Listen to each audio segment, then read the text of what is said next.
بسم الله والحمد لله والصلاة والسلام على رسول الله. اللهم اغفر لنا ولوالدينا وللسامعين ولجميع المسلمين أجمعين. I ask Allah Azza wa Jal to make this gathering a beneficial one and to accept it from us. So today's hadith is hadith number 24. Hadith number 24. One second, let me just connect to this.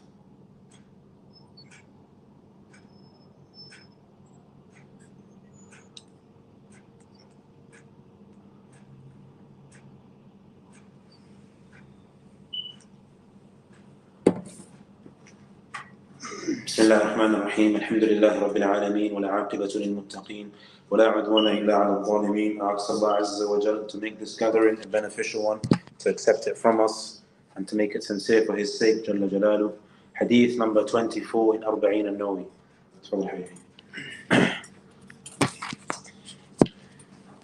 الله الرحمن الرحيم. الحديث 24 عن أبي ذر الغفاري رضي الله عنه عن النبي صلى الله عليه وسلم فيما رويه عن ربه عز وجل أنه قال: يا عبادي إني حرمت الظلم على نفسي وجعلته بينكم محرما فلا تظالموا. يا عبادي كلكم ضال إلا من هديته فاستهدوني أهديكم.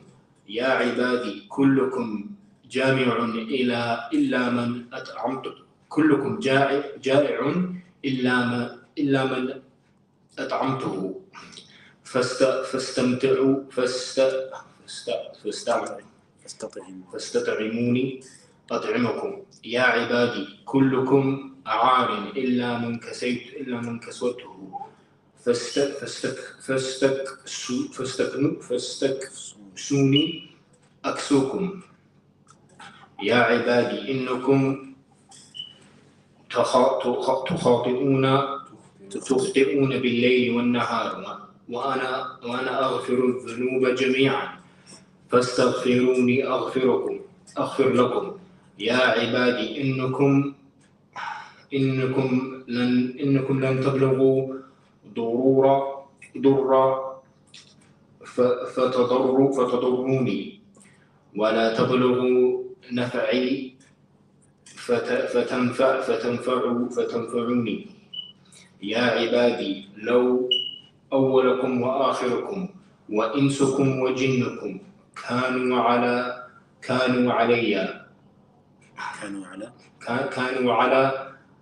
أتقى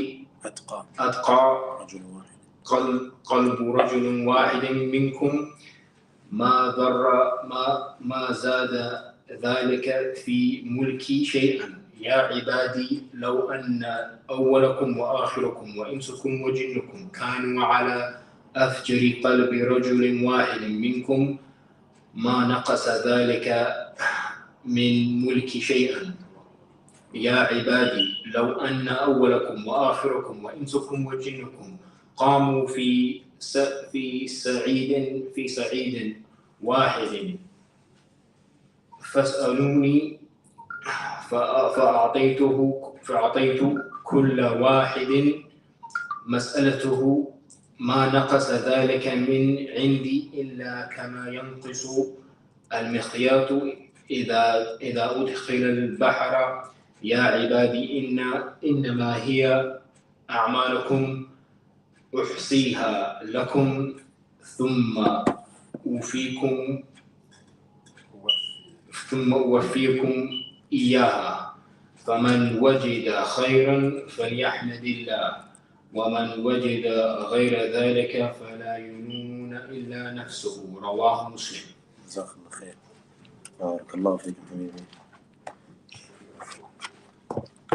So Bismillah ar-Rahman ar-Rahim. In this hadith, that which is reported by Abu Dharr al-Ghafari عن النبي صلى الله عليه وسلم فيما يرويه عن ربه عز وجل أنه قال يا عبادي. So this hadith is hadith Qudsi, and we already explained what hadith Qudsi is. Of course it's known, and it's can anyone tell me what's hadith Qudsi? It's transmitted from Allah subhanahu wa ta'ala Barakallahu fiik. So transmitted from Allah the Almighty to the Prophet sallallahu alaihi wasallam. So this hadith, it's mentioned here in the explanation of our Shaykh Al-Muhsin Abbad, Hafidhahullah, that what does it mean, Ya ibadi inni harramtu al-dhulma ala nafsi? Allah is telling us, so bear this in mind, Ikhwani, subhanAllah, and all those listening, that Allah Azza wa Jal has made oppression haram on Himself. Which means, as Allah mentions in the Quran, وَمَا اللَّهُ يُرِيدُ ظُلْمًا لِلْعِبَادِ. As Allah mentioned that He does not wish oppression for His servants. وَمَا رَبُّكَ بِظَلَّامٍ لِلْعَبِيدِ. That Allah Azza wa Jal is not the one that oppresses His servants. It's impossible. It's a characteristic that Allah Azza wa Jal has made haram on Himself with regards to His servants, on oppressing His servants. And then Allah mentions in His hadith Qudsiyya, وَجَعَلْتُهُ بَيْنَكُمْ مُحَرَّمًا.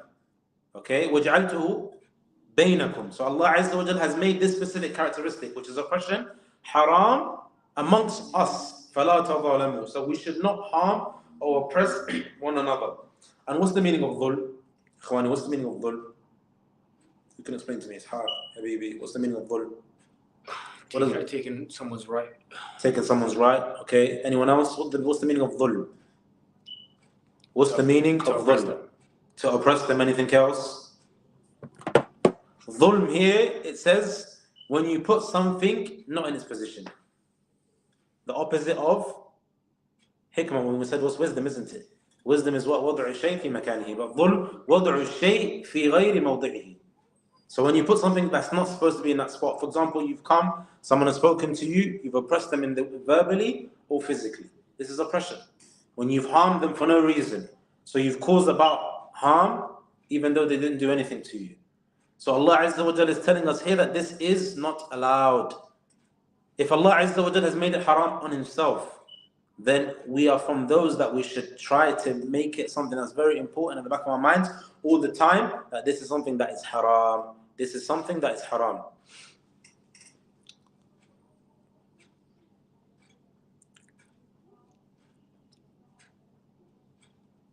And then it's mentioned here, and this is something that's very important, a lot of the Mu'tazila, Jahmiyyah, and a lot of the deviated sects, they believe that Allah Azza wa Jal, you can ascribe to Him the characteristics that He has given to the people to have. So for example, is it befitting for us to say that because of the fact that people oppress, we can say that Allah is the oppressor? Same thing, for example, if we say that, for example, people do bad stuff. Here there's a qa'idah, and this qa'idah is very, very important. وَكَوْنُهُ خَلَقَ الْأَفْعَالِ الْعِبَادِ.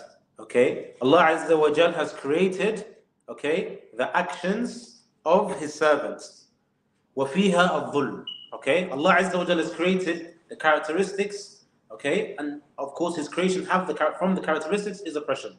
Okay? وَفِيهَا الظُّلْمُ لَا يَقْتَضِي وَصْفَهُ بِالظُّلْمِ. Okay? It doesn't mean that you can now say that Allah Azza wa Jal is an oppressor. Okay? Because of the fact that He's the one that created this specific characteristic. I hope inshallah that's clear, Ikhwan. Is that clear? No. And then of course we know, of course as well, with regards to any sort of لا يوصف إلا بأفعاله الحسنة, meaning Allah Azza wa Jal, you cannot ascribe unto Him any sort of characteristic except it's going to be a sifa hasana, a good characteristic.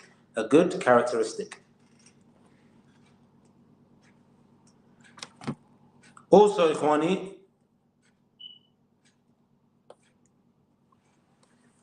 it's mentioned here. So this should be clear that with regards to oppression, it's something that we don't even need to go into it further because it's clear. لا تظالموا. Okay? لا فلا تظالموا. We should not oppress one another. يا عبادي كلكم ضال إلا من هديته فاستهدوني أهدكم. Okay? كلكم ضال. At the end of the day, as it's mentioned here, والله أخرجكم من بطون أمهاتكم لا تعلمون شيئا. It's a beautiful verse that Allah Azza wa Jalla has taken us from what? From our parents, from our mother's womb. Okay, that meaning when we came into this dunya, We didn't know anything. We were juhal. So the asl of, generally speaking, how we should be, we should always act as if we don't know. Because the one that acts like they don't know, they will be from those that will be able to learn, because they don't have that sense of arrogance. So, and if you think that you have reached where you've reached in life with regards to success, with knowledge or other, due to yourself, then this will cause you to what? What will happen? It's a question, Khan. What will happen? Go astray. Looking for something else. Okay, you go astray, feel some sense of arrogance, but what's it going to cause you not to do? That's correct. You won't learn, but what's it going to cause you not to do? To be complacent. No, it's going to cause you not to ask Allah to guide you, because already you thought that what you've attained and achieved is from yourself. You've become arrogant, so therefore you're not going to return back to Allah Azza wa Jalla and ask Him to guide you. But this hadith is telling us, Ya ibadi, kullukum dallun. Each and every one of us are what? We're misguided. Our asl, generally speaking, that we need Allah Azza wa Jalla. Allah doesn't need us. Illa man hadaytahu. Allah, look at this hadith. Illa, except those that I have guided. Okay? Fastahduni ahdikum. So seek unto me guidance, meaning ask me to guide you. Okay? Ahdikum. I will guide you. And this should be the hal of a believer, that each and every time you're going to return back to Allah Azza wa Jalla. The more you learn something, then the more humble it should make you to realize that you have been ignorant, or you are ignorant. So of course, knowing this, knowing the fact that we are, we need Allah's guidance, we need Allah Azza wa Jalla to guide us. وَوَجَدَكَ ضَالًّا فَهَدَى, as it's mentioned in Surah Al-Duha as well. We found you misguided and we guided you. Okay? Many of us as well, we were in the midst of committing evil, committing haram and what have you, and Allah guided us. So that should cause us to always return back to Allah Azza wa Jal. The Shaykh mentions that here it means that Allah Azza wa Jal has taught us. Okay? Allah Azza wa Jal teaches us and blesses us with knowledge and guides us. As Allah mentions in the Quran, وَكَذَلِكَ أَوْحَيْنَا إِلَيْكَ رُوحًا مِّنْ أَمْرِنَا مَا كُنْتَ تَدْرِي مَا الْكِتَابُ وَلَا الْإِيمَانُ. So Allah Azza wa Jal has blessed us with so many things. Okay? Of course, with regards to the way one's life will turn out, depends on how they have been raised and brought up. Because of course we know the asl of the person is that they're upon fitrah. They're upon, they know what is Hanafiya and what have you when they're born. And what's the hadith, ikhwani? That everyone is born upon the fitrah. كل مولود يولد على الفطرة. And then what happens? And then his parents. فأبواه يهودانه وينصرانه ويمجسانه. Exactly. Barakallahu feek. So this is something that we should know.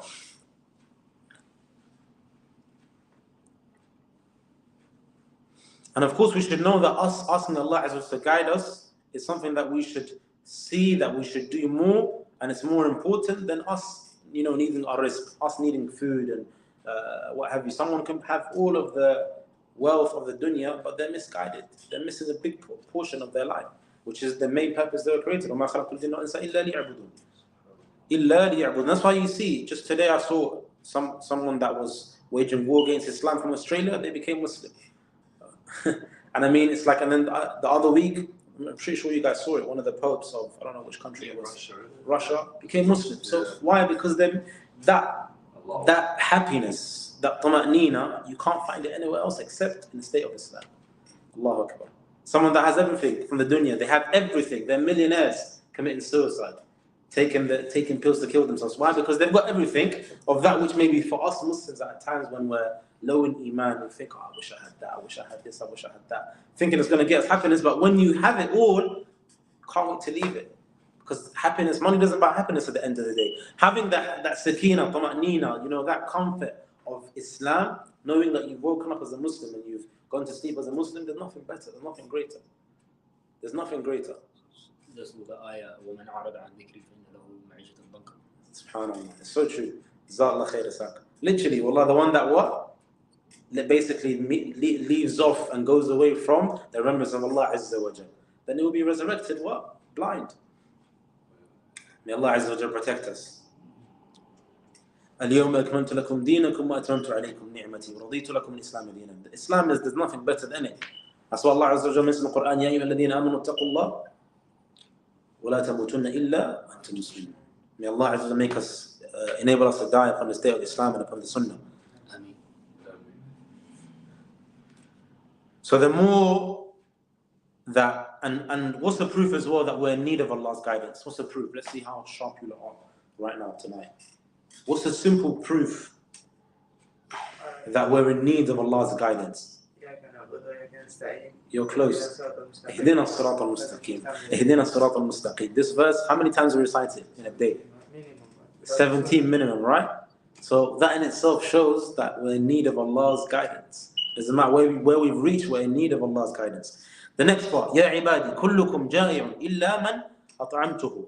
Okay, all of you are hungry except for the ones that I've fed.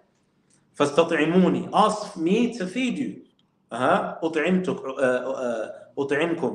That Allah Azza wa Jal will feed you. Allah Azza wa Jal will bless you with provision and food. كلكم عار إلا من كسوته. Each and every one of us are more or less, we're in need of being clothed. Okay, except for the one that Allah Azza wa Jal says, except for the one that I have given them and blessed them with clothing. فاستكسوني أكسكم. Okay, أكسكم.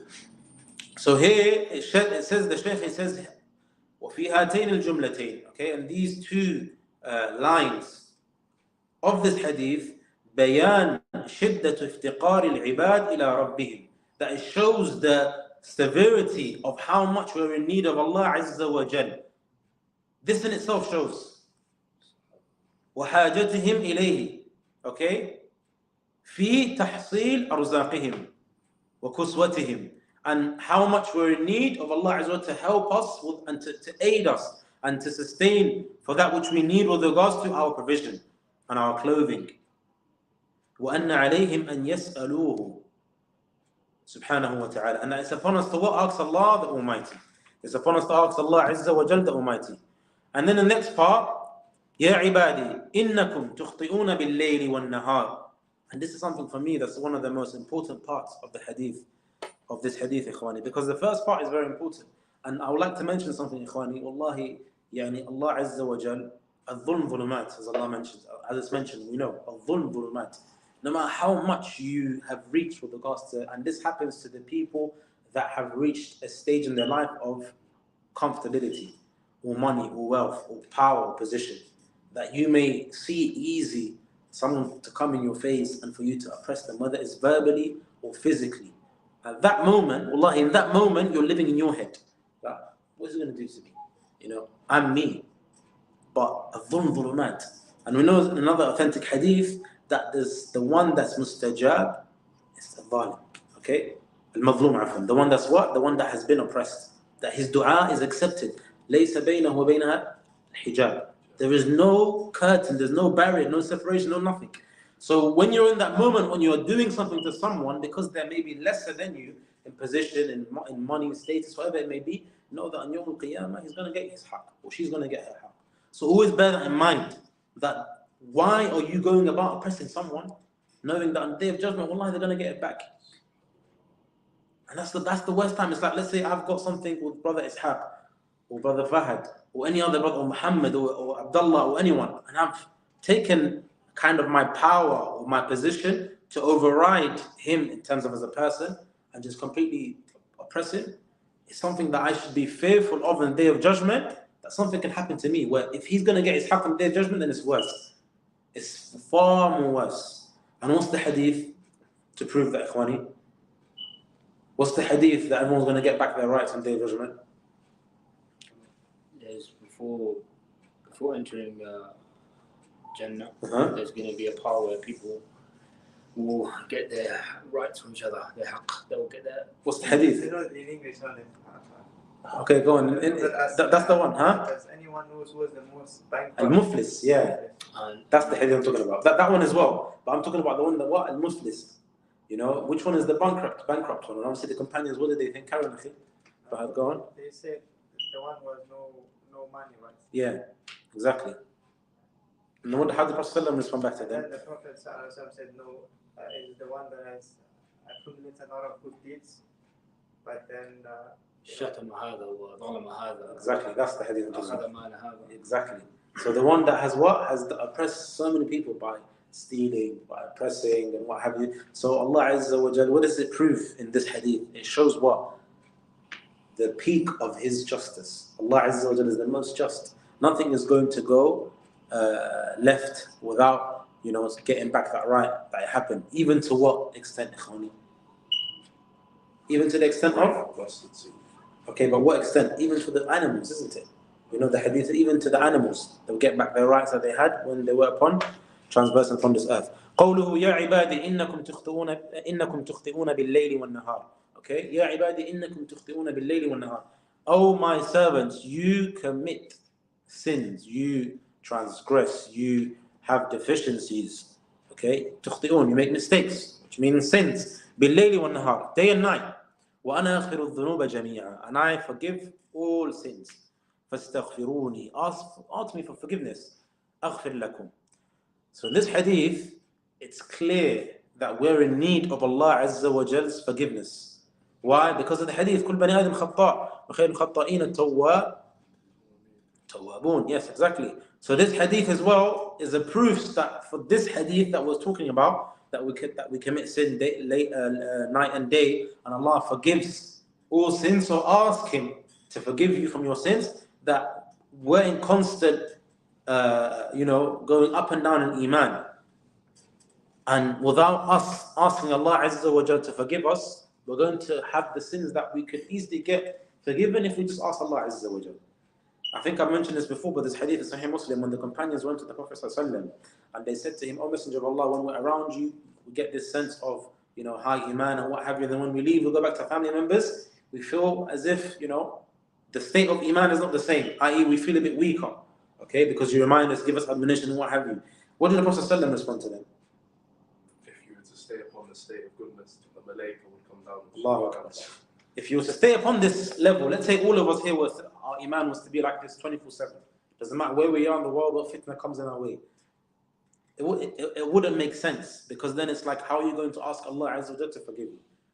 Does that make sense, Ikhwani? So this is a message for all those that have committed sins, because we all commit sins, laylan wa nahara. But Allah mentions in Quran, قُلْ يَا عِبَادِيَ الَّذِينَ أَسْرَفُوا عَلَىٰ أَنفُسِهِمْ لَا تَقْنَطُوا مِنْ رَحْمَةِ اللَّهِ إِنَّ اللَّهَ يَغْفِرُ الذُّنُوبَ جَمِيعًا.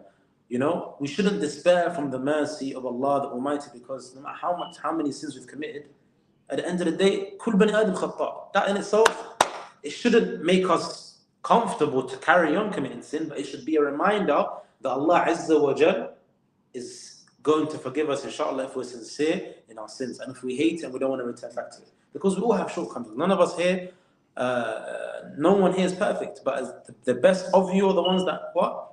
وَخَيْرُ الْخَطَّائِينَ التَّوَّابُونَ, the ones that repent to Allah Azza wa Jal. So I was going to say, I heard from the Sheikh Ali, he said the hadith about توبى لمن يجد في كتابه استغفار كثير, like glad tidings for one who finds in his book a lot of istighfar. Yeah. And he was saying that Tuba means Jannah, isn't it? Or could be a tree in paradise as well. Oh yeah. Yeah, subhanAllah, it's the Prophet ﷺ, how many times he used to make istighfar? 100. And who was he? He was the one that was forgiven. I mean, his previous and past sins and what have you. أفضل الخلق في الأرض والسماء, the best of mankind in the heavens and the earth. So if the Prophet ﷺ is asking for forgiveness, then we should be at a stage where we are exceeding him, or trying to even get close to 100 times a day, especially in the day and age we live in today in London, let alone. The best of places, yeah? So it's like, that's the way it should be, Ikhwani, wallah. And you walk out your house, you're in your house, there's fitna. You walk out your house, there's fitna. You lower your gaze, there's more fitna. You put your gaze up, there's more fitna. So it's like, generally speaking, Ikhwani, it should be something that you should know yourself.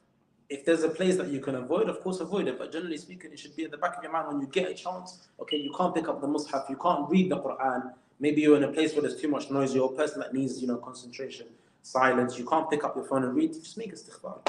It's better for you to do that than just keeping, not a person that doesn't have the remembrance of Allah moist on their tongue. This is Shaykh al-Islam Taymiyyah as well. Like if he found a certain thing difficult in ilm, and he It would make us close istighfar. to Of course. 1,000 times istighfar, and the matter become easy for them. 110%. It's like a weapon. It can be like a reason for you not obtaining ilm is from not doing enough istighfar. Of course. Of course. 110%, man. Jazakallah khair. No, jazakallah khair. 110%, you're right.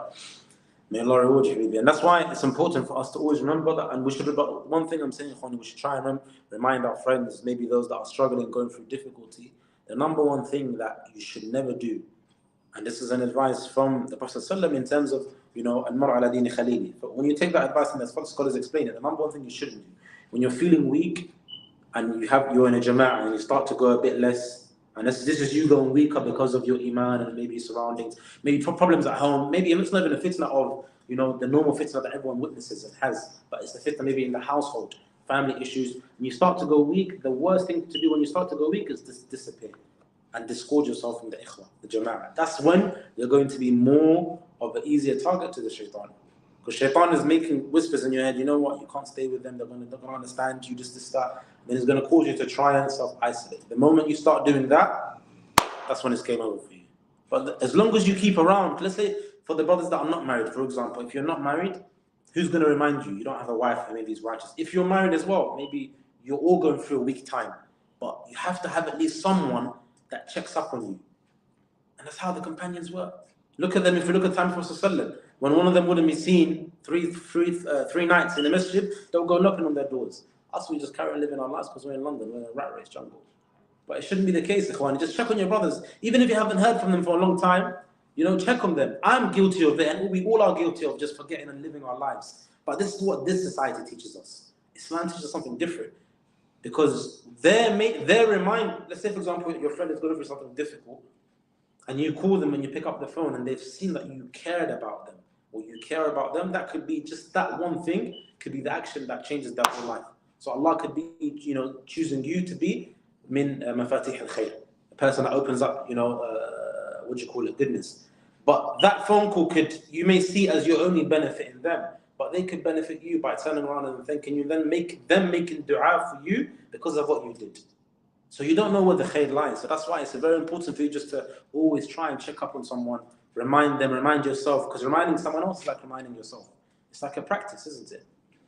على كل. And the next part, يا عبادي إنكم لن تبلغوا ضري فتضروني ولن تبلغوا نفعي فتنفعوني. Okay, and this is something that's important. Once again, we should be humble and know that you should always realize and always know. It says here that none of you would be able to reach a stage where you're going to cause me harm, and you won't reach a stage where you're going to benefit me. At the end of the day, يعني أن العباد لا يقدرون أن يوصلوا نفعا ولا ضرا إلى الله عز وجل. Simple. There's no way we're going to be able to reach a stage where we're benefiting Allah or we're harming Allah. Impossible, ikhwani. Our actions that we do day in and day out, it's not for Allah. Allah doesn't need it. Meaning, when I say not for Allah, meaning it's not going to increase in Allah's mulk. And it's going to mention here when we carry on the hadith. And same vice versa, that anything that we do from our bad deeds, it's not going to harm Allah in any sort of way, shape or form. Meaning, do something, ask Allah. This is the difference between us nowadays. You see a brother or sister, they do something, maybe they go and speak to people, and maybe people become Muslim because of them, and they walk upon the earth against that which Allah says, وَلَا تَمْشِ فِي الْأَرْضِ مَرْحًا. They walk upon the earth and transverse upon the earth as if they've done, miracles. And then they get complacent, they get a bit comfortable with themselves. Forgetting that that action, even though you guided someone to Islam through verbally, how do you know it's accepted or not? So we walk upon the earth as if we've been given the green card to Jannah. The companions, they look what they've done. Umar ibn Khattab, for example, Prophet Sallallahu Abu Bakr, Uthman, and the list goes on of the companions. They will do an action and they will cry, thinking, did it get accepted or not? That's the difference between them and us. Wallah, that's why أفضل الخلق in terms of the Qurun, ثلاثة قرون, they were the best of three generations. They do an action, they're constantly, they have, what do they have? Look, we have anxiety if we lost our job, if we haven't made enough money, if we lost our phone, we get stressed and depressed of simple stuff. They have depression, anxiety, and stress of their actions being accepted or not. That's the hal, that's the difference. Why? Because their hearts were not attached to this world. Our hearts, unfortunately, they are attached to this world whether we admit it or not. That's just the reality, unfortunately. Allah, that's the reality. And when you think about that, ikhwani, you think to the essence of that's why Allah Azza wa Jal blessed them and they conquered lands and they changed. People were after them in terms of, I want to know who this person is. I want to meet this Amir al-Mu'mineen, these people that follow Muhammad. Who are they? But nowadays, we're after the non-Muslims. We're following the non-Muslims. We're making, tabloid, what do you call it, following their lives, and we know what they eat and what they don't eat and what they don't drink and what have you. And it's like we want their identity. How sad is that, ikhwani? Once upon a time, the Europeans used to send their children to the Arab lands to learn Arabic. Once upon a time. Nowadays, princes of nobility, yeah. Exactly. Andalusia, yeah. Let's go before that as well. Even before that, if you go before that as well, same thing. Islam has always been the upper hand in terms of, because of the respect, because of the mannerisms, because of the good conduct, because of, they were known. But then nowadays it's the opposite, ikhwani. We're now wanting to live this life that we don't even know that it's not going to benefit us. It's only a short life in terms of making it famous, being famous and what have you. And whatever everyone else searches for in this world. That's the difference between them and us. They knew what they wanted, which was the akhirah. They knew that this world is temporary. Us, we read it, we say we know, but we're living a complete different life. That's the difference, ikhwani. And how you know your hal, how you know how you are as a person, is you should know in terms of when you're by yourself. That's the true you, when you're by yourself, when no one else is around you. Because I can put on a facade, you can put on a facade, he can put on, she can put on, everyone can put on a facade. But it's like when you're by yourself, that's when the truth comes out. That's why you should always ask Allah Azza wa Jal the dua is silah al-mu'min. We should know that anyway. Dua is very, very important, ikhwani. And that's why another thing as well that's important, ikhwani, is when we read these ahadith, it should make us realize that we should seek the validity and we should seek the pleasure of Allah Azza wa Jal, not from any other people. Because the moment I start doing stuff for other people, that's when it's going to be, there's khalal in it. There's going to be some sort of deficiencies. But when I do everything for Allah the Almighty, and I make sure I'm on this path, I don't care what people say about me. I don't care what people think about me. As long as I'm pleasing my Lord, you're never going to go wrong, inshallah. Bi-idhnillahi ta'ala. Yeah. For the person asking, it's Arba'in al-Nawawi, but I don't think this has been translated. It's a book, Arba'in al-Nawawi by Sheikh Al-Muhsin Al-Badi.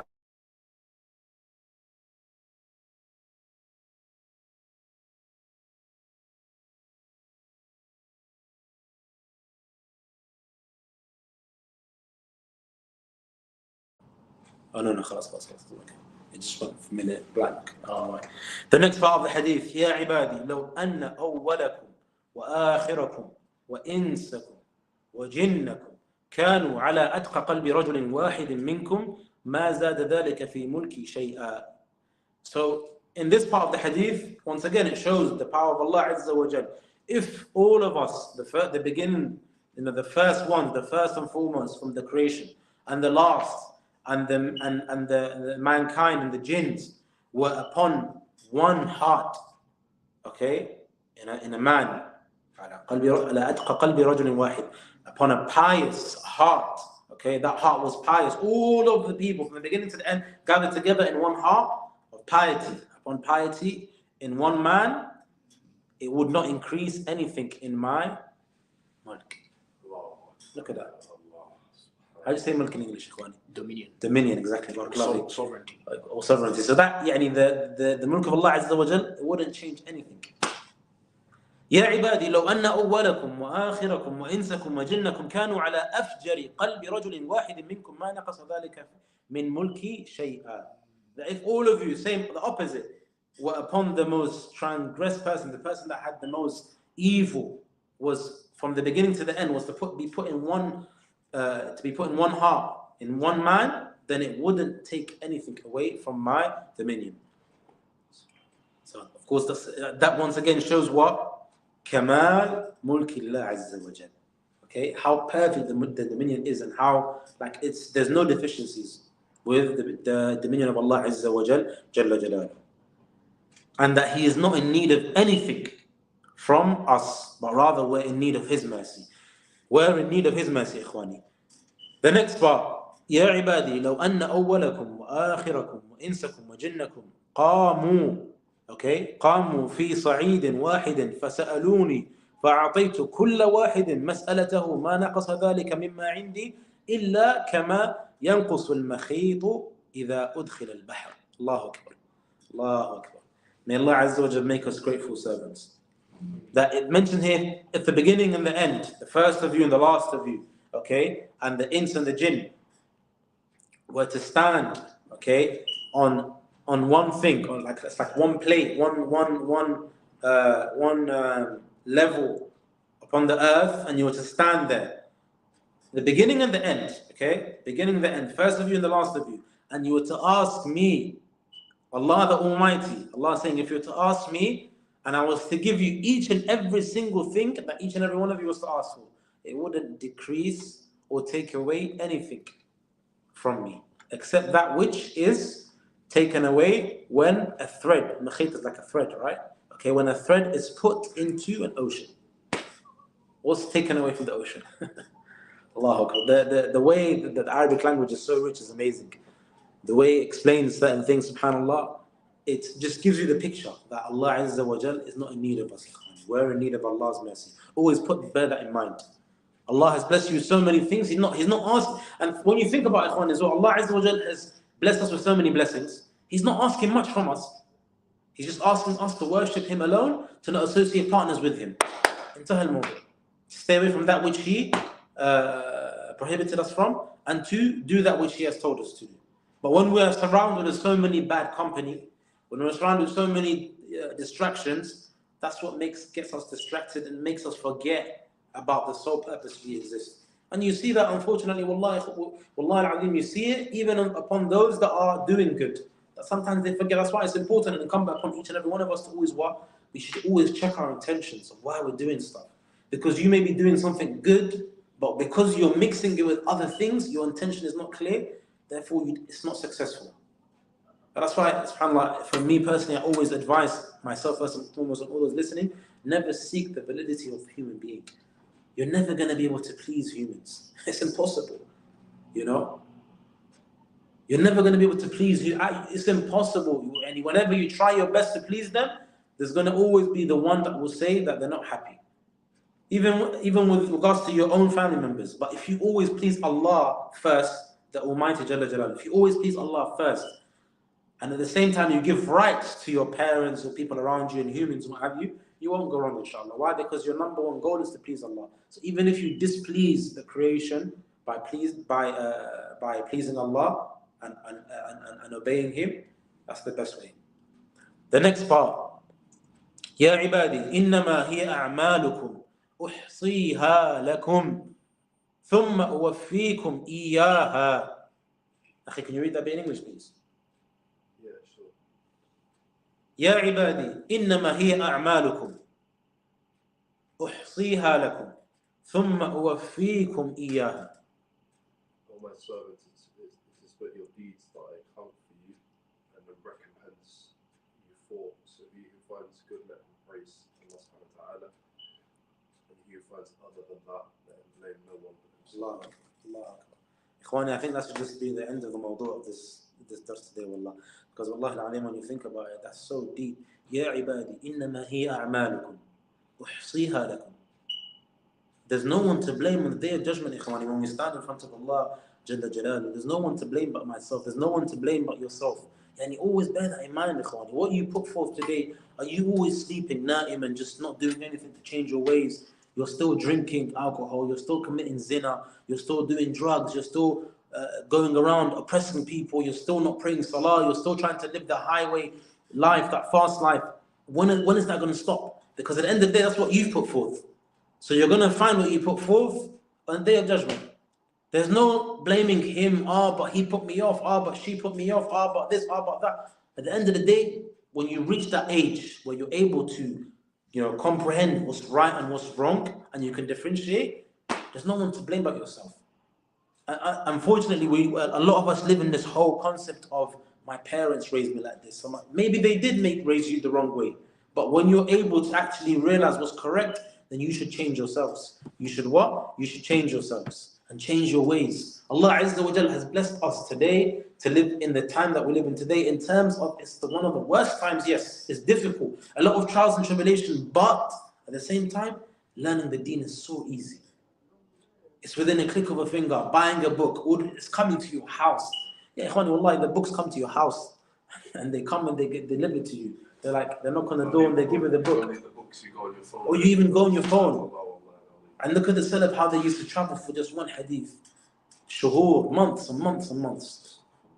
Yani they went through the difficulty, but yet today we're still fighting and quarreling and wittering and all this nonsense, getting involved in stuff that doesn't benefit us. Ya ibadi, innama hiya a'malukum. It's your actions. Uhsiha lakum. Okay? You'll be given, it will be displayed to you, your actions, 110%. ثم أوفيكم إياها. You'll be told and you'll be brought to what? Recompense. And you'll be brought to account with regards to what you put forth.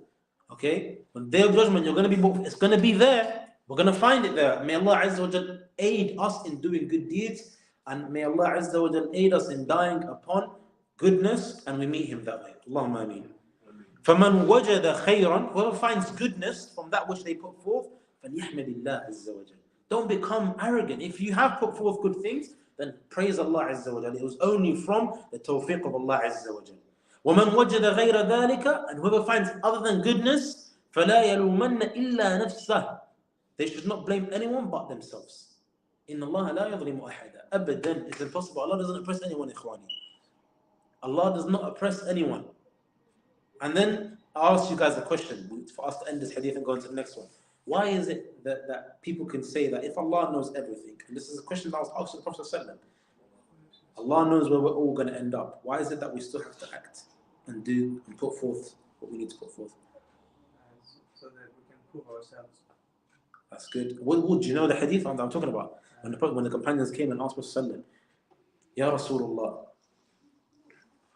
لماذا الأعمال كما قال, يعني why should we put forth actions? Because He is going to facilitate for you whatever it's been made. You've been made easy for it. بارك الله فيكم. كل ميسر لما خلق له. Every single person is what is going to be made easy for them that which, like the brother said, they were upon. So of course you have to still put forth good deeds and do everything, and don't get stuck in that mode where you think, as the Qadariyun and all these other misguided, deviated sects, they believe that, at the end of the day, Allah knows that I can just live my life and I've got hope, I've got Islam here in my heart. As they come up with the aqwal al-batil, these, misguided, false statements. At the end of the day, you need to put forth good deeds. But one thing as a reminder, sometimes we get shocked when we see and we read, for example, we hear that this person has been upon khair and whatnot, and then they were misguided, whatever. I remember Sheikh Uthaymeen mentioned a beautiful benefit. He said that 2 reasons a person may become misguided after they've been guided, after they're upon goodness. The first one is that they did not ask Allah Azza wa Jal to keep them steadfast upon guidance. So they didn't thank Allah. They weren't grateful. They didn't show gratitude. They didn't thank Allah to keep them firm. The second one is that they didn't thank Allah for guiding them. Did I just mention that? Yeah, but we're in this. Yeah, so they didn't ask Allah to keep them firm upon the straight path, and they didn't show gratitude to Allah Azza wa Jal. Sheikh Imam also mentions another reason would be for you to see someone doing bad and then scorning them. Barakallah fiqh. That's the other one. Yeah, Jazakallah khair. Barakallah fi habibi. So the same thing, when you see someone, that's why we should never judge anyone, ikhwani. We should never judge anyone, because you don't know how you're going to end up. We mentioned the hadith before, the 4th hadith, with regards to the one doing the actions, according to the arm's length. So point being is that when you see someone, and another thing as well, let's say you have children and you see other children misguided, don't start talking about that person's children, because you don't know how your children are going to end up. You see a person Muslim misguided, and that's something that I've tried to remember, subhanAllah, just giving you guys a benefit. I remember one of the mashaykh who were driving and someone came out and nearly crashed into us. And obviously I got angry, I got annoyed. I was like, subhanAllah, I was about to say, and then the shaykh said, Allah yahdi, لعله ممكن عنده عذر, يعني ممكن يستعجل, ممكن الوالد في المستقبل. يعني the shaykh was making excuses for him, saying, let's make excuses for them. Maybe he's rushing to do something. Maybe his mother's in the hospital, his father.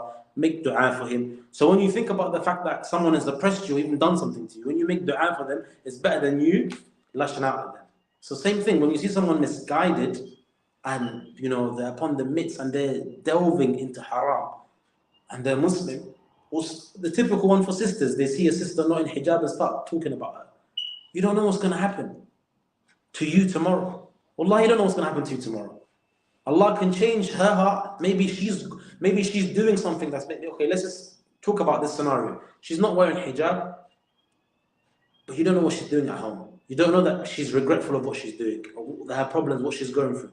But you now looking down upon her and start talking about her and what have you, because you're wearing an niqab jilbab, you're a niqabi jilbab and what have you, and then it could be the state that next week, next year, Allah Azza wa Jal changes your positions, and you fall into that, and even worse, and become and do stuff that she didn't even do.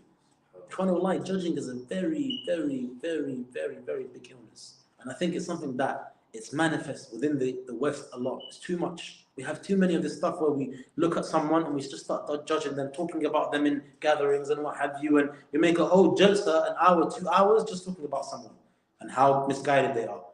Wallah, did you see him? Wallah, he's burning weed. He was burning zoo. This is that. Did you see her? She was doing this. Did you see him? Wallah, he's off. He's not even wearing a thobe anymore. As if a thobe is wajib.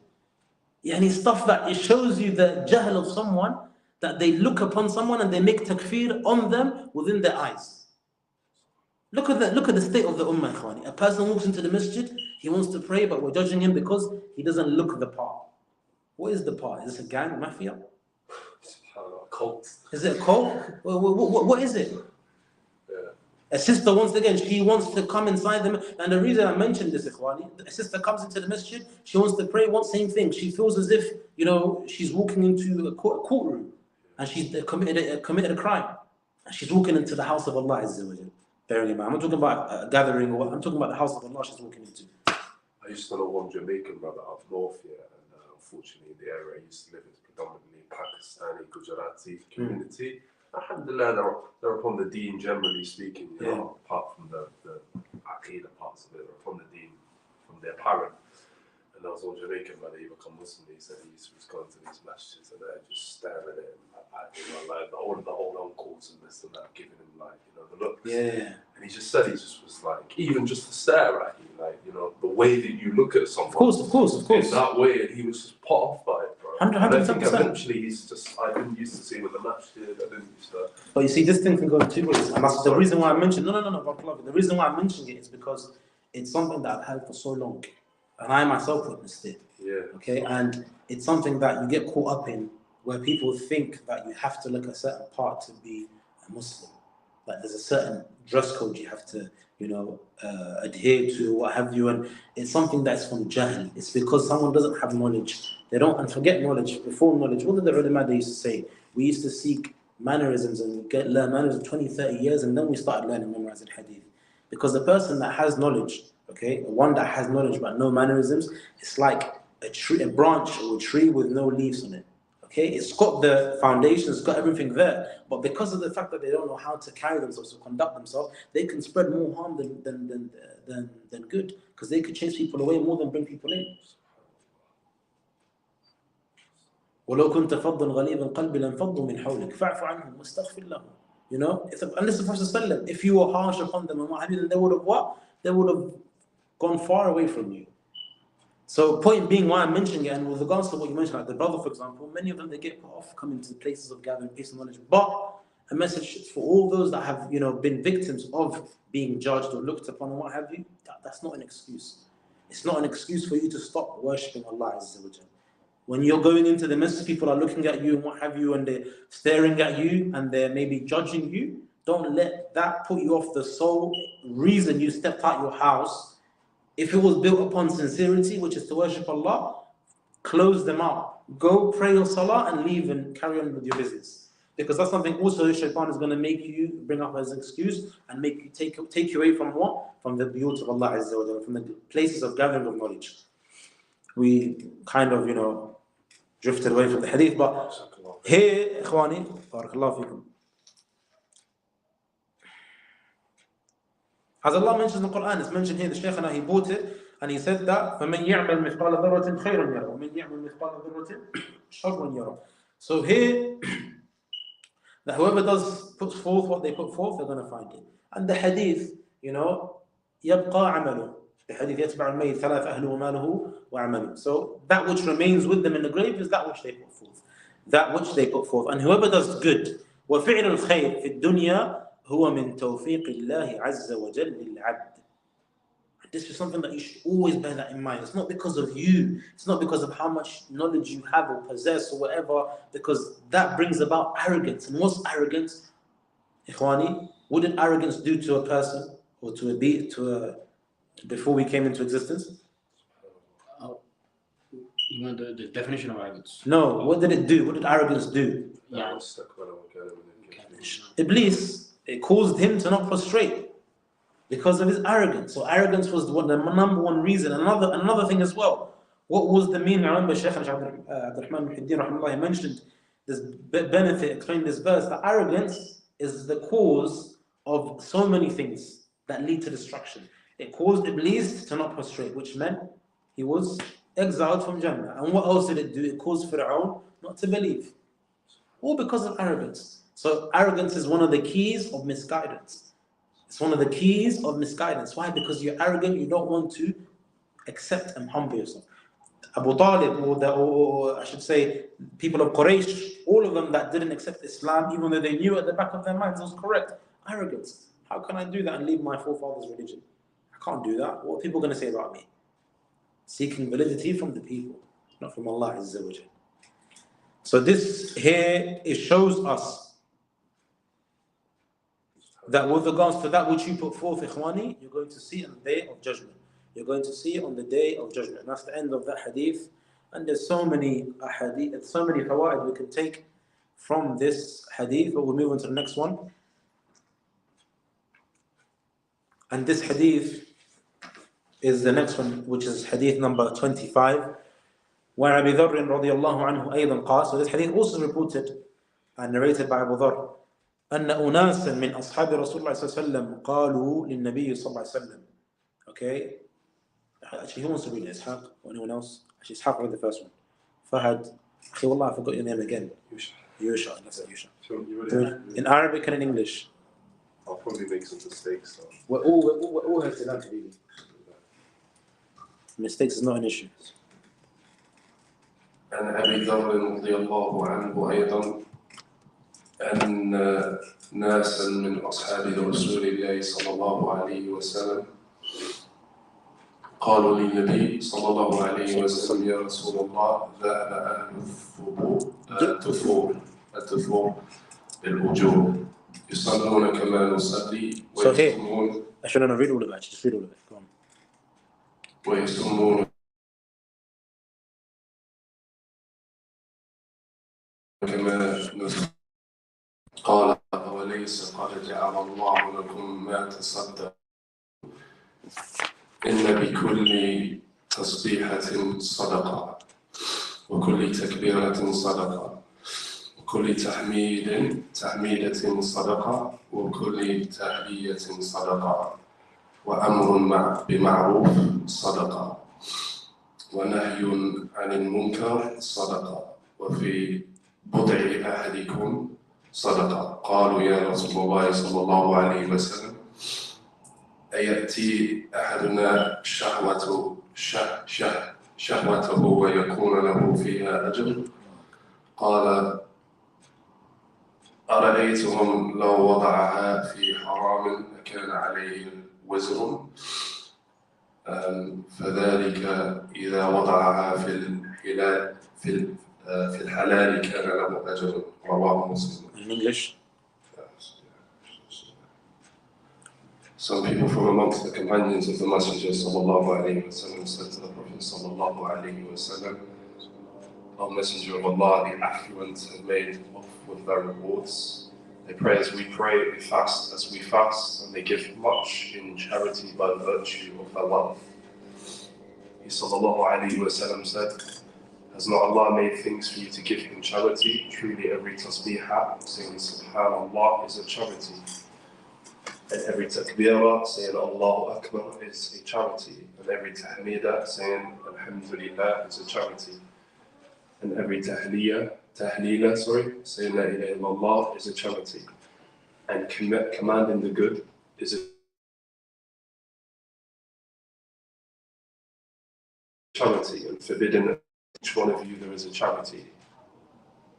They said, the Messenger of Allah sallallahu alayhi wa sallam, when one of us fulfills his carnal desire, will he have some reward for that? He sallallahu alayhi wa sallam said, do you not see that if he were to act upon his desire in an unlawful manner, then he would be deserving of punishment. Likewise, if he were to act upon it in a lawful manner, then he would be deserving of a reward.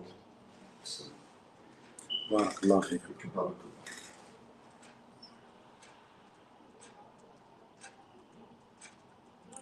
So, Ikhwani, this hadith, for me personally, is a beautiful hadith. I think for those غير متزوجين it's not hadith. لا صلى الله عز وجل يعينكم الزوجات الصالحات. Allah understand. In English, I was saying, I think for those that are not married, it's not really a hadith for them, but it's only a joke. على كل, in this hadith narrated by Abu Dharr رضي الله عنه, he said that أناس من أصحاب الرسول صلى الله عليه وسلم, they said to him, ذهب أهل الدثور بالأجور. أهل الدثور meaning the people that were high in status with regards to wealth. Okay, that they have left. They have gone and left with what? All of the ajr, meaning they've taken it all from us. Okay, they're people that are rich and have position. What have you? ذهب أهل الدثور بالأجور. يصلون كما نصلي. They pray as we pray. ويصومون كما نصوم. They fast as we fast. ويتصدقون بفضول أموالهم. And they give sadaqah with all of that which they have. Meaning, what's left for us, kind of thing. That's the meaning of this. What's left for us with regards to that which we can do when, and the people are asking, what? Poor. Barakallahu fik. They're poor. Okay. قال أوليس قد جعل الله لكم. Prophet responded to them, and look at the hikmah, the wisdom, and the mercy the Prophet had, and how Allah mentions in the Quran, وَمَا أَرْسَلْنَاكَ إِلَّا رَحْمَةً لِلْعَالَمِينَ بَلْ كَانَ اللَّهُ سُبْحَانَهُ رَحْمَةً لِلْعَالَمِينَ. He was a mercy to mankind. Why? Because he'll always give different avenues and he'll give different alternatives to those that wanted to do khair. This hadith is mentioned here, and it's a proof. The Shaykh mentions that it's a proof to show how much dedication they had to wanting to know what they can do. What can we get up to do khair? They just wanted Jannah, ikhwan. But today, what do we ask for, ikhwan?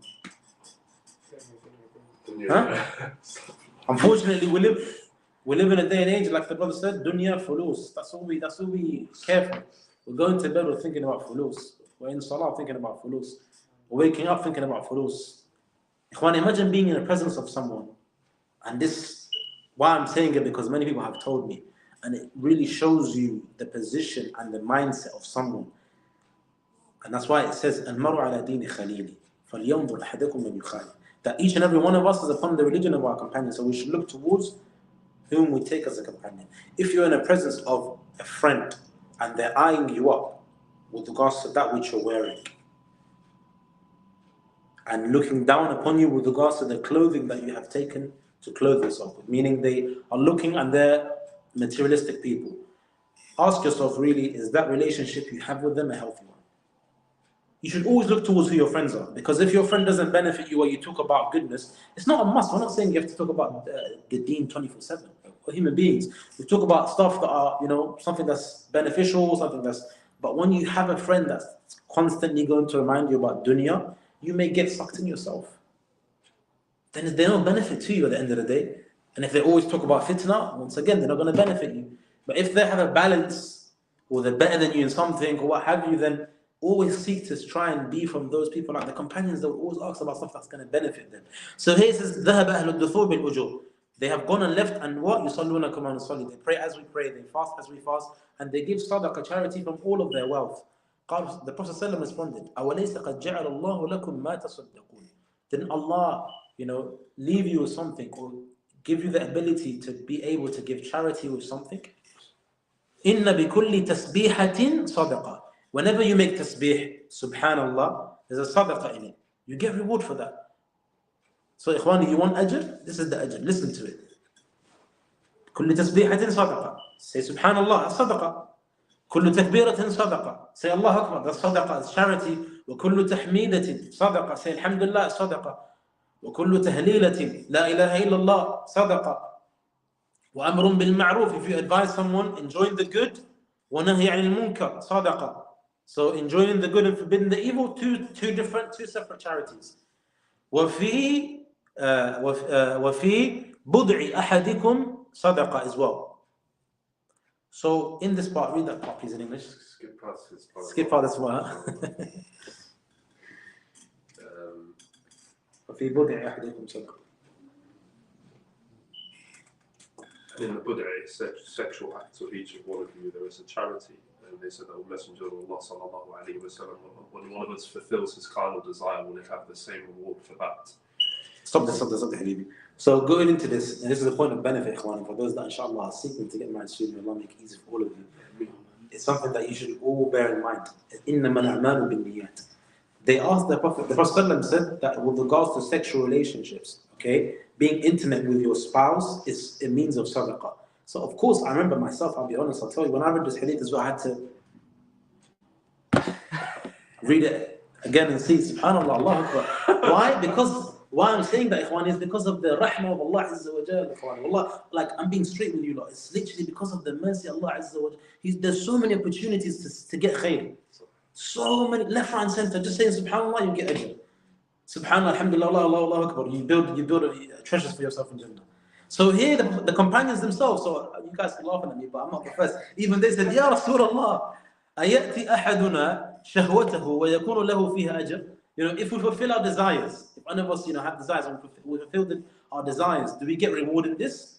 What did the Prophet say to them? قال أرأيتم, don't you see, لو وضعها في حرام, if they acted out that from their desires in haram, أيأتي أحدنا شهوته ويكون له فيها أجر. قال أرأيتم لو وضعها في حرام أكان عليه وزر. That if they did so, meaning they fulfilled their desires in haram, they'll have what? They'll get sin. فكذلك إذا وضعها. So therefore, likewise, إذا وضعها في الحلال, if they fulfilled that desire that they had in halal, okay, with their spouse that they're married to in halal manner, كان له أجر. They'll get rewarded for it. Allah Akbar. Islam is beautiful, eh? Rawah Muslim. Hadith is quoted in Muslim. So this hadith, it shows us. Get a lot of reward for 4 words on this. 110%. Allah barak inshallah. You're already planning, huh? Allah yahfadak ya akhi. So here. I don't have 4 words. Okay, I'm not saying that. I'm saying that. I said planning. Oh, planning. Yeah. The thing is, then you lose the wealth. No, wait, because they say again. One is difficult for me. I'm not like the African brother, you can handle it. Subhanallah. No, صراحة, honestly, it just shows the blessing. Yani, it shows us, number one, how much concern the Prophet ﷺ had for his companions. Okay, and how merciful Islam is with the God, and how merciful Allah the Almighty is. The fact that the Prophet ﷺ is showing them that you can attain this charity by just uttering stuff from your what? From your mouth. That's all you have to do. Uttering something from your mouth, you get rewarded for. And with that in itself, it shows you, Ikhwani, that one, that's why the hadith, يا معشر الشباب من استطاع منكم الباءة فليتزوج. يعني that's something صراحة إخواني بعضنا يعني نؤجل هذا الأمر.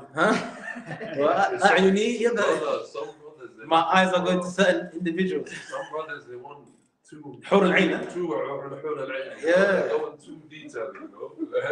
إخواني, honestly, for the shabab listening, صراحة يعني استعجلوا في الأمر, hasten towards the amr in a good way, of course, planning and what have you, but don't let shaitan, don't let society fool you. You have to have 1 million in the bank and Bugatti and what have you and palaces. يعني صراحة يعني yeah, because really and truly, Ikhwan, is something that is nothing is good for us except that which the Prophet has told us to do. Okay, and nothing is bad for us except the Prophet told us to abstain and stay far away from it. So the Prophet is telling us, يا معشر الشباب من استطاع منكم الباءة فليتزوج. Okay, you get ajr for it. You complete. Look at the rewards. From the rewards, number one, you're pleasing Allah the Almighty by doing something that's a sunnah from the Prophet. Okay, so you're getting married, which is something from the sunnah of the Prophet. Inni, what's the hadith? Who knows it? Sorry? The hadith about I'm going to what? About what? Inni ubahikum. Yeah, inni ubahikum lakum bikum al-umam. Okay. The hadith in terms of I'm going to what? Boast with regards to having more numbers. So you're getting married, you're pleasing Allah the Almighty because you're doing something halal. Number 2, you're fulfilling the sunnah of Prophet, that which he did. Okay? وَأَنَا أَتَزَوَّجُ النِّسَاء, as the hadith says, I marry women. Number 3, you're completing half your religion. Okay? Number 4, if you have the intention, you get rewarded, as we just covered the hadith. What more do you want, Ikhwani? Huh? And also that as well? Increasing the ummah. What more do you want? You know, it's huh? From the means of rizq as well, for provision. Exactly. الدنيا متاع وخير متاع المرأة الصالحة كما قال النبي صلى الله عليه وسلم, as the brother said. Yeah. It's true. No, that's right. You're right. It's true. That the best of provision is what? A righteous wife. So, Ikhwani. Helps you with the deen, isn't it? Exactly. Helps you with the deen. A lot of the youth, unfortunately, today they start having these, images of that which they've been exposed to see from the tabloids and billboards and what have you, and they believe that. I'm telling you the truth, Ikhwani. I'm transparent. It's not just the kuffar, mushrikeen woman. It's a lot of Muslim women who are dressing in a very provocative way. Of course, 110% copying.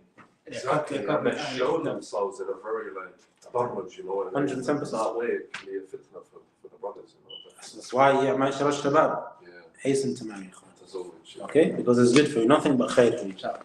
So inshallah, I want to be told I can't make it out for Abdullah, at my walima next week or what have you. This is the stuff that we should be hearing, honestly. Wallah, honestly, I read lakum khair. Because the hadith, لا يؤمن أحدكم حتى يحب لأخيه ما يحب لنفسه. And the reason I'm telling you that is because it doesn't bring about anything but, it makes you responsible, number 1. Makes you more of a man, you have responsibility. You have someone that cares for you and relies on you and what have you. And it should put you in a position where you don't waste time. That bachelor life is not healthy, Yeah. You know that, Ikhwan, yeah? Yeah, not eating properly. No, it's not healthy, Ikhwan. You need to get married, Ikhwan. It's good for you, Allah, honestly. Don't let society and don't be too picky and what have you, because then you're going to see that you're 40 and you're still not married. Some of the brothers, what I'm aware of them, is that they fear. It's about to expose you, huh? No, maybe a certain brother, I'm not going to mention names yet, but listen, some of the brothers, I think perhaps you're half a talaq. They fear getting married and then divorcing. They fear getting married and not having preparation for it. That's the case. That's the case. I've heard the same thing from the sisters. And then as well, so they delay it. But my advice from somebody, I've actually been married a few times, but and I've divorced several times. But I would rather myself marry and divorce, whatever problem comes from that, than having one night of zina. You know what I mean? 100%. Yeah, 100%. Rather you live 1 year of hell with a Muslim woman who's your halal, 100%. Whatever it is, then fall into zina and fall into that fitna, Allah, sadaqta, you said it in a very beautiful, straight to the point way. So you've heard from the brother, Khanis. I don't want any excuses. Giving you some marriage advice. Yeah. Maybe we should change the lesson into that. The little man in the middle. Now, honestly, it's important, Khani. It's important, man. And I think, inshallah, we'll end on that note. Because I don't want to take up more of the time. It's been already quite some time. We'll end on that note, inshallah, Khani. And then next week will be the 26th hadith. سبحانك اللهم وبحمدك أشهد أن لا إله إلا أنت أستغفرك وأتوب إليك. But just before I end, Ikhwani, wallahi, just the one last point I'll make is the whole essence of judging others. Wallahi, Ikhwani, it's a marad. It's something that we should stop. Okay, and even if you're someone that comes to the masjid 24/7 and you pray, you memorize Quran, you know the Sunnah, whatever, and this, that, don't look down upon others.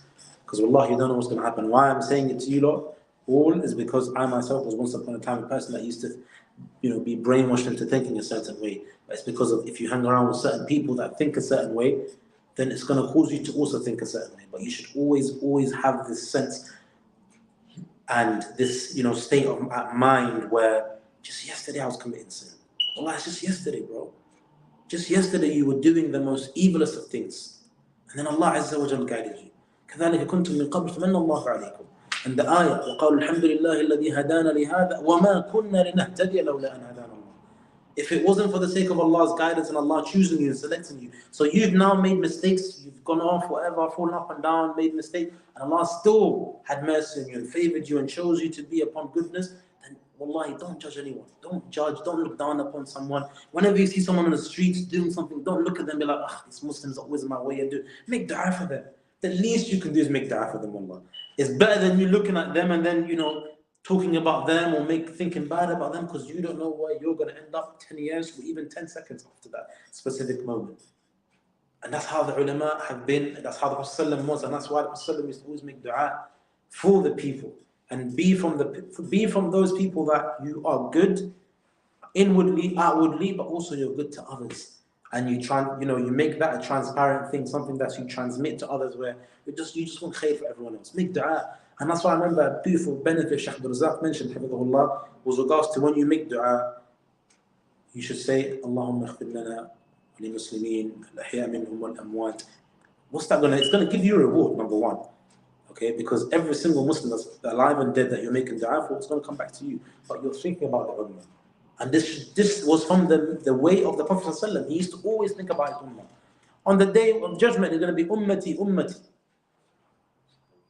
And he should think about himself in his hand, ummati, ummati. When he was on his deathbed, asalla nas, that's why he was asking, did the people pray? Did the people pray?